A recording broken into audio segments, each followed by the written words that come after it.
What's good? Welcome back to the channel. Just want to do a prequel to this video because I had some issues, not saying some major issues, but some electrical issues connecting the system. StartX remote starter kit, 2009 through 12 Ram pickup trucks. So picked up one of these guys to help start the vehicle, keep it warm in the wintertime.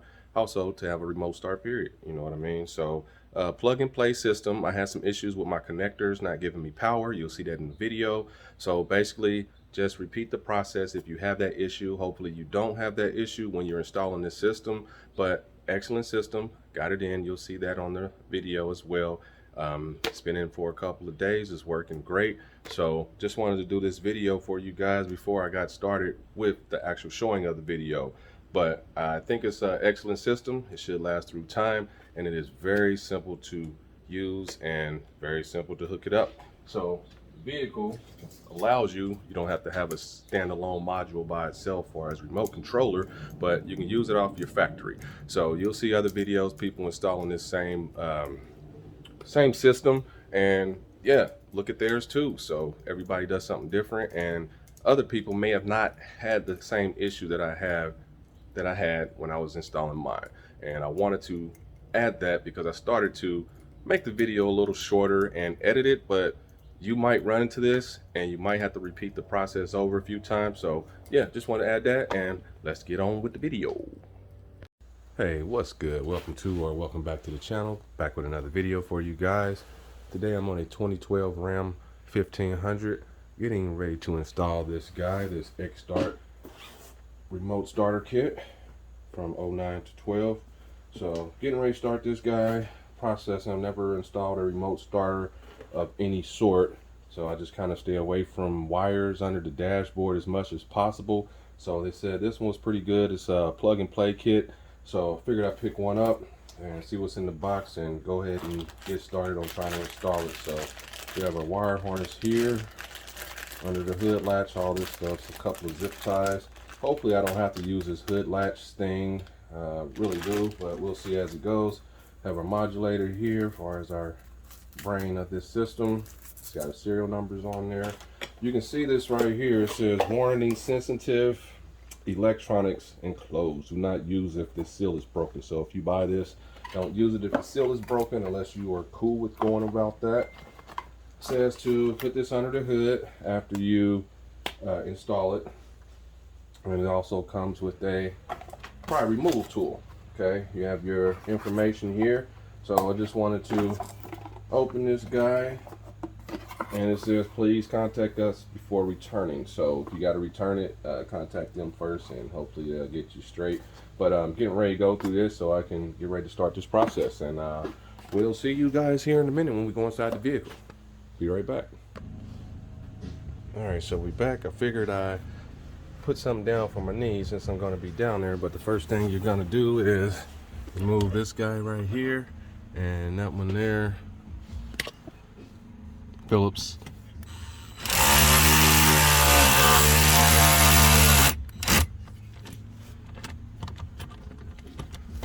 Pretty tight.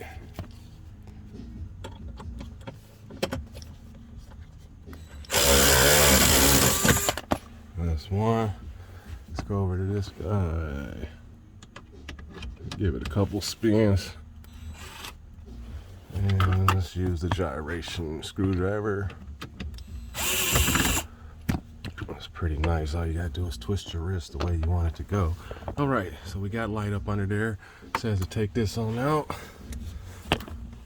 So I figured I'd have you guys do it with me. All right. There we go. So you got pop spots. That's 1, 2, 3. Let's do both sides. That's one. And work our way over here.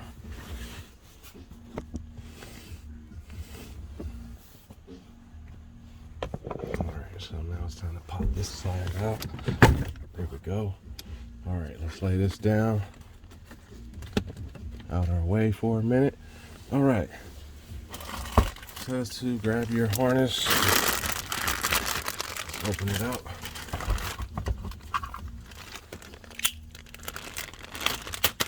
Alright, after we open this up, let's get our harness out.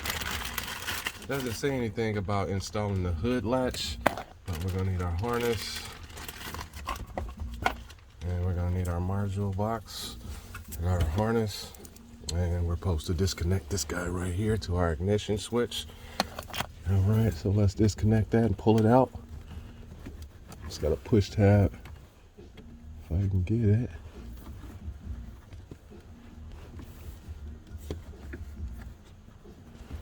It's at the top. Okay, so it's at the top.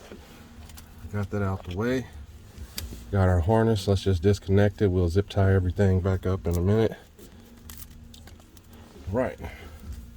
We got that guy. It says to take this in here. You have to. This goes in here.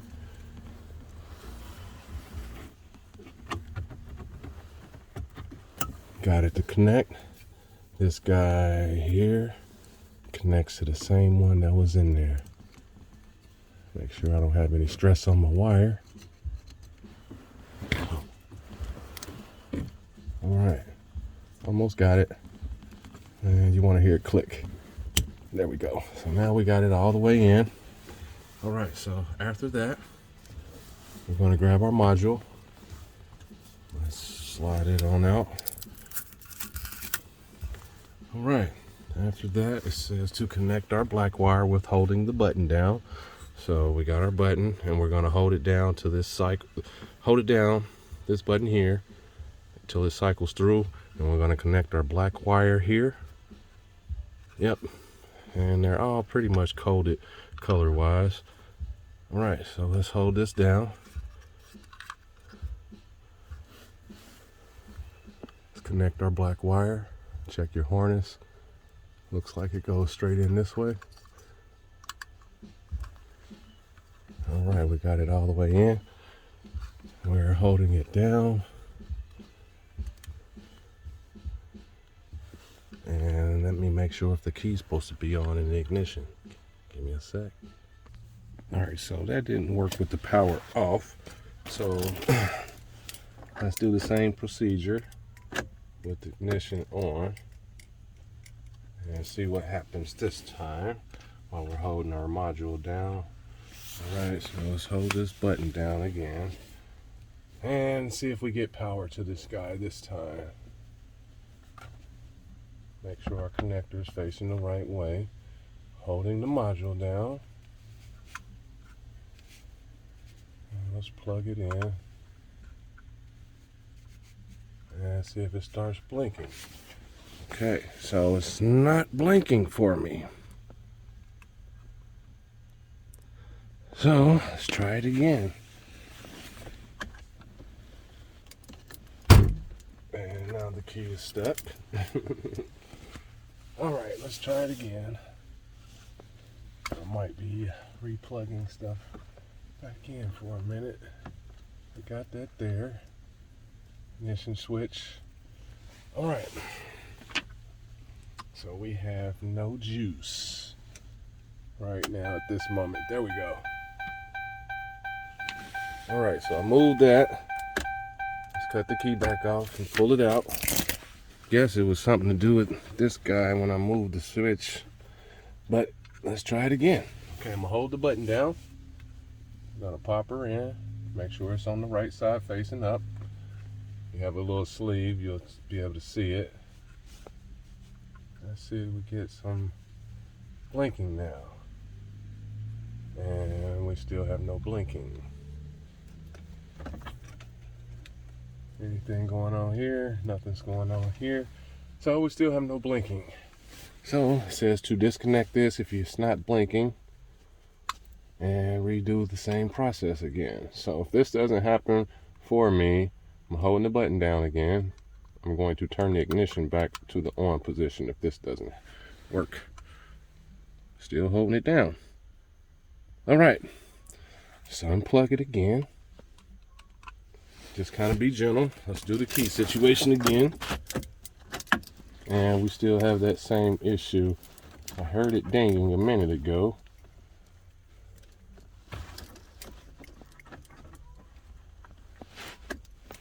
Nothing. Let's check our connectors. Everything looks good. Let's pull them out and do it again. All right.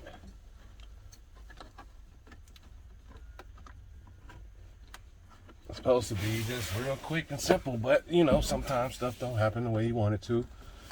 Let's get this guy. Pull it back out. Let's connect our switch again and make sure we're good here. So we'll just start our way over.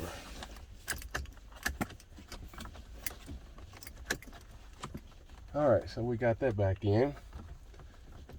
Everything's good there. And we still have nothing. Key won't come out.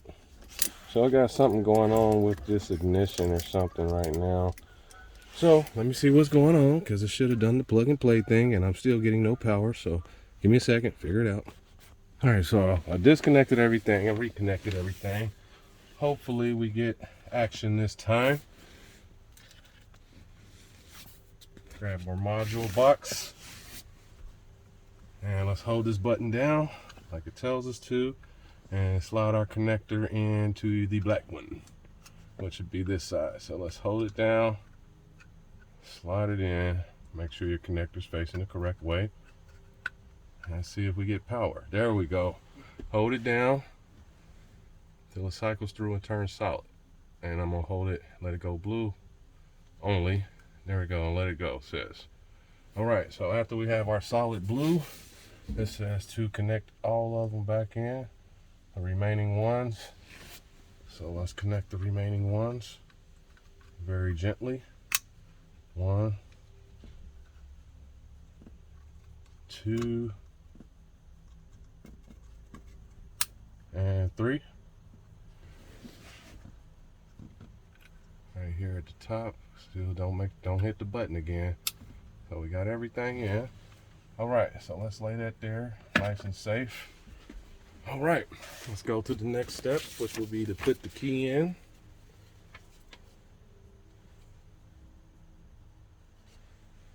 All right, after the connectors, insert the key into the ignition to the run position. All right, run position. Wait for the blue light to flash, like so. Hopefully that's on camera. If not, wait for your blue light to start flashing like this. After the blue light starts flashing, turn the key back to the off position. Sorry about that. Back to the off position. Wait for the blue light to keep flashing. Press the lock button.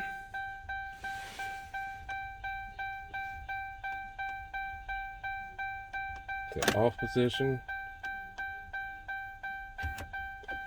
See what happens. Lock button.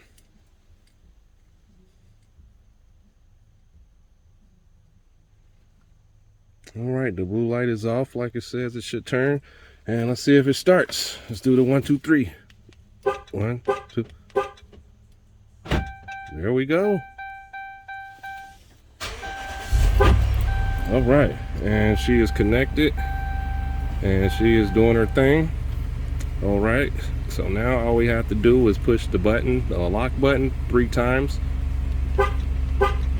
and now it'll cut the vehicle off. So thanks for watching this. Sorry it took me so long to go through the process, but I had to see what was going on with the system. And that is how you do it on a 2012 Ram 1500. So we got her. We're ready to put everything back in and button it up. All you have is those connectors on the side and those 2 screws that we removed. Make sure you use the zip ties that it came with, or your own zip ties, and zip tie everything up nice and secure. Make sure the wires don't move. And for the road, let's go ahead and try one more time. I'm not sure the range on this thing, and like I said, it was the first time me doing this, but I was having some connector issues either here or here, far as it not cooperating. So I was just wiggling stuff around and found out one of them was just slightly loose. I'm not quite sure which one was. I think it was this guy up here at the top, but Yep, after I disconnected it, reconnected everything, we got her to work. So for the road, let's do it. Let's close our door and let's hit her 3 times.